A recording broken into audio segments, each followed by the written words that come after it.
नमस्कार दोस्तों, welcome to फाइनेंसवाला। आपका बहुत बहुत स्वागत है हमारे चैनल पे।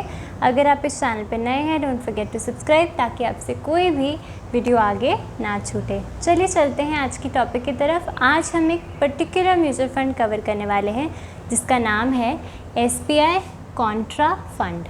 अब मार्केट जो है अभी ऑल टाइम हाई पे चल रहा है, स्टॉक्स अच्छा परफॉर्म कर रहे हैं, कोई भी सेक्टर जो है, हर सेक्टर की कंपनी जो है अच्छा ही कर रही है। ऑल इन ऑल इन्वेस्टर्स को अच्छा फ़ायदा ही हो रहा है, इस करके म्यूचुअल फंड्स भी बहुत अच्छे रिटर्न दे रहे हैं।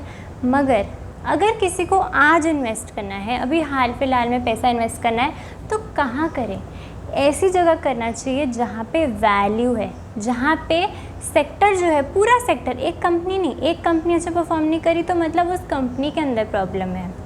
मगर अगर पूरा सेक्टर अच्छा परफॉर्म नहीं कर रहा है, मतलब हो सकता है कुछ एक्सटर्नल फैक्टर्स की वजह से या मैक्रो फैक्टर्स की वजह से वो सेक्टर जो है अच्छा परफॉर्म नहीं करा। यही मतलब होता है कॉन्ट्रा फंड्स का। कॉन्ट्रा फंड्स का मतलब होता है कॉन्ट्रेरियन बेट, यानी कि वो सेक्टर जो अंडर परफॉर्म करा है, अभी अच्छा नहीं करा, क्योंकि बहुत रीजंस हो गए। जैसे IT सेक्टर जो है US पे डिपेंडेंट है, US अच्छा करेगा तो हम अच्छा करेंगे, अट्रेशन है, US इकोनॉमी है, वहीं से आता है सब कुछ। तो ये रीज़न चलते हैं। मगर जब सब कुछ ठीक होगा तो IT सेक्टर ही होगा जो अच्छी ग्रोथ देगा। Banks, banking, financial sector same problem, under valued है, अभी अच्छा नहीं कर रहा है, लेकिन जैसे रेट कट होगा अच्छा परफॉर्म करेगा। सो यही टाइम अगर आपको पैसा लगाना है तो ऐसे म्यूचुअल फंड या स्टॉक्स ना ढूंढे जो एकदम ऊपर पे चल रहे हैं, बहुत तेज़ी चल रही है, क्योंकि वहाँ से रिस्क रिवॉर्ड ख़राब हो जाता है। रिस्क बहुत ज़्यादा है गिरने का, हो सकता है कंपनी अच्छा ना करे, नंबर अच्छा ना आए तो गिर जाएगा, और रिवॉर्ड इतना खास नहीं। मगर यहाँ बॉटम बन चुका होता है और आपको जो रिवॉर्ड है वो बहुत सुंदर देखने मिलेगा। हमने जैसे अब थोड़ी सी एक ब्रीफ इंट्रोडक्शन दे दी कि कॉन्ट्रा फंड्स क्या होते हैं। कॉन्ट्रेरियन बेट, और सेबी भी ये कहता है कि जो म्यूचुअल फंड मैनेजर है उनको ऐसी ही जगह पैसा लगाना पड़ेगा जो अभी सेक्टर अंडर वैल्यूड हैं, अंडर परफॉर्म कर रहे हैं, कॉन्ट्रा में चल रहे हैं, वहाँ पे आप जाके पैसा लगाइए। ये हो गए कॉन्ट्रा फंड। उसका बेस्ट एग्जाम्पल देखने मिलता है SBI कॉन्ट्रा फंड। कोई और कॉन्ट्रा फंड ना सिलेक्ट करें, जब भी आप सिलेक्ट करें तो SBI कंपनी का बहुत अच्छा कॉन्ट्रा फंड है ये।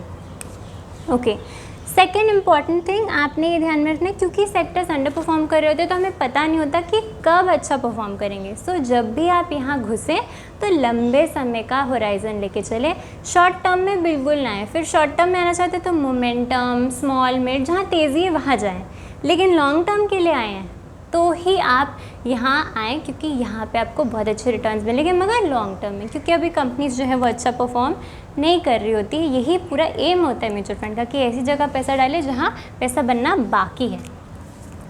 ओके, इसकी थोड़ी डिटेल्स हम समझ लेते हैं कि इसका फंड साइज़ कितना है। फंड साइज़ जो है इसका है 30520 करोड़। बहुत ही अच्छा फंड साइज़ है, हेल्दी फंड साइज़ है। एक्सपेंस रेशो कितना है? 0.63%। बहुत अच्छा एक्सपेंस रेशो है, ना कम ना ज़्यादा। नो लॉक इन, कोई लॉक इन नहीं है, आप जब निकालना चाहें आप पैसा निकाल सकते हैं, आपको कोई भी चार्जेस एडिशनल नहीं देने पड़ेंगे। मगर वही बात हो गई कि लॉक इन नहीं है तो क्या हुआ, हमेशा लंबे समय के लिए आइए, लॉन्ग टर्म ही आप हमेशा सोचना जब भी आप कॉन्ट्रा फंड लेंगे तो। ओके, होल्डिंग्स कैसी है इस म्यूचुअल फंड की? LMS, large mid small. Large में कितना ही फंड लगा के चलता है? 39.2%। मिड में कितना लगाता है? 27.8%। एंड स्मॉल में कितना लगाता है? 13.9%। बहुत अच्छा डाइवर्सिफिकेशन आपको देखने मिल रहा है। लार्ज में सेफ्टी, मिड एंड स्मॉल में growth.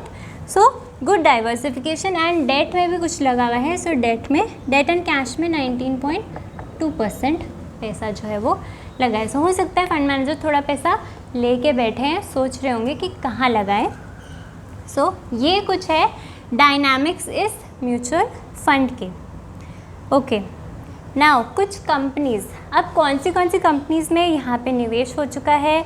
HDFC bank, SBI bank. SBI बहुत अच्छा कर रहा है, HDFC अभी थोड़ा अंडर परफॉर्म कर रहा है, कोई बात नहीं, कर देगा अच्छा। गेल, रिलायंस एंड ONGC, ये कुछ टॉप होल्डिंग्स हैं इस म्यूचुअल फंड की, क्योंकि यहाँ फंड मैनेजर को लग रहा है कि ये कंपनी जो है आगे चल के बहुत अच्छा परफॉर्म कर सकती हैं। अब हम बात करेंगे इस फंड के रिटर्न्स की। सो रिटर्न्स पास्ट 1 ईयर के, 3 इयर्स के, 5 इयर्स के एंड ओवरऑल हम सारे रिटर्न्स डिस्कस करेंगे।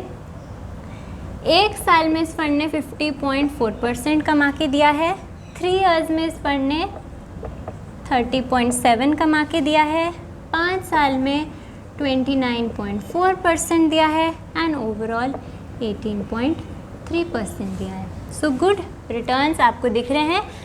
शॉर्ट टर्म में भी अच्छा कर रहा है, लॉन्ग टर्म में भी अच्छा कर रहा है, मगर हमेशा प्लीज़ शॉर्ट टर्म कभी नहीं देखें, किसी भी म्यूचुअल फंड का नेम देखें और ख़ासकर कॉन्ट्रा वाले का तो बिल्कुल ही ना देखें, क्योंकि हो सकता है कभी बहुत अच्छा कर ले, कभी कम करे। ओवरऑल रिटर्न्स या लॉन्ग टर्म रिटर्न्स ही सबसे इम्पॉर्टेंट रिटर्न्स होते हैं जब भी आप म्यूचुअल फंड सिलेक्ट करें। अच्छा, दूसरी इम्पॉर्टेंट चीज़, जब भी आप इस म्यूचुअल फंड को लें, ये सिर्फ आपका एक लौता म्यूचुअल फंड नहीं होना चाहिए पोर्टफोलियो में, और भी म्यूचुअल फंड्स रखें, अच्छी डाइवर्सिफिकेशन लेके चले, क्योंकि हो सकता है ये नियर टर्म में अच्छा परफॉर्म ना करे। सो एक बास्केट अप्रोच रखिए और बहुत सारे म्यूचुअल फंड्स का एक आप बास्केट बना के चल सकते हैं अपने म्यूचुअल फंड पोर्टफोलियो में, जिससे एक अच्छी इन्वेस्टमेंट हो जाएगी। अब हम बात करते हैं एक एग्जाम्पल की कि अगर मैंने इस फंड में पैसा लगाया तो मेरा पैसा कितना बनेगा। अगर मैंने 1 लाख रुपए लमसम इस म्यूचुअल फंड में किया और मेरे रिटर्न्स देखिए यहाँ 29.4% रिटर्न्स है 5 इयर्स के, तो अगर मुझे 29% रिटर्न्स ये फंड कमा के देता है नेक्स्ट 5 इयर्स में, और मैंने टाइम भी ले लिया है 5 साल, तो मेरे पैसे कितने बन जाएंगे? मेरी वैल्यू बन जाएगी 3.57 लाख रुपीज़।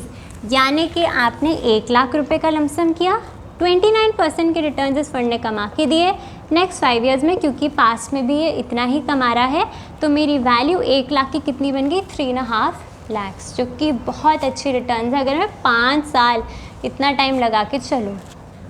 अच्छा, अब अगर मुझे SIP करनी है तो ये तो लमसम था, अगर मुझे SIP करनी है तो क्या? SIP अगर मैं शुरू करूँ बहुत छोटी सी, क्योंकि मैंने आपको बोल दिया सिर्फ इस फंड को नहीं रखना है और फंड्स भी रखने हैं, एक अच्छा पोर्टफोलियो बना के चले, डाइवर्सिफिकेशन करके चले, तो ये एक छोटी सी SIP अगर मैंने मंथली शुरू की 2000 रुपये की, और मैं SIP तो हम बहुत लंबे समय के लिए करते हैं, तो अगर मैंने लंबे समय के लिए SIP की तो मैं ओवरऑल रिटर्न्स कंसिडर करूँगी। ओवरऑल रिटर्न 18.3 थे, तो 18% के अगर मैंने रिटर्न्स अज्यूम करके चले, टाइम मैं दे रही हूँ 15 साल, तो मेरा पैसा कितना बन जाएगा? मेरी वैल्यू हो जाएगी 18.4 लाख रुपीज़। और वही पैसा अगर मैं 20 सालों के लिए लगाऊंगी तो मेरा पैसा बन जाएगा 46.9 लाख रुपीज़। और वही पैसा अगर मैं 25 सालों के लिए लगाती हूँ तो मेरा पैसा बन जाएगा 1.2 करोड़ रुपीज़। यानी कि आपको आई होप समझ में आ गया होगा कि वैसे भी म्यूचुअल फंड का रूल यही होता है कि आपने लॉन्ग टर्म के लिए पैसे को छोड़ देना है, मगर कॉन्ट्रा वाले में तो खासकर गोल्डन रूल यही है कि आपने पैसे को लंबे समय के लिए छोड़ना है। शॉर्ट टर्म के लिए लगा रहे हैं तो मैंने शॉर्ट टर्म की भी आपको रिटर्न्स बता दी कि 1 लाख का 3 लाख आपको 5 सालों में बन जाएगा। मगर अगर आपने SIP शुरू की, SIP लंबे समय के लिए होती है, लॉन्ग टर्म के लिए आप जाएंगे, तो उसमें हमने ओवरऑल रिटर्न्स 18% से ही हमने कैलकुलेशन की। अगर हमने 2000 रुपये की छोटी सी SIP की, 18% के रिटर्न्स मिले 15 सालों के लिए, तो मेरा वैल्यू 18.4 लाख हो जाएंगे। वही उसको मैं 20 साल के लिए छोड़ दूँ तो 46.9 लाख एंड 25 ईयर्स के लिए तो 1.2 करोड़। किससे? सिर्फ और सिर्फ 2000 रुपये प्रति महीने की SIP से, जो कोई भी इंसान अगर कोशिश करे तो कर सकता है।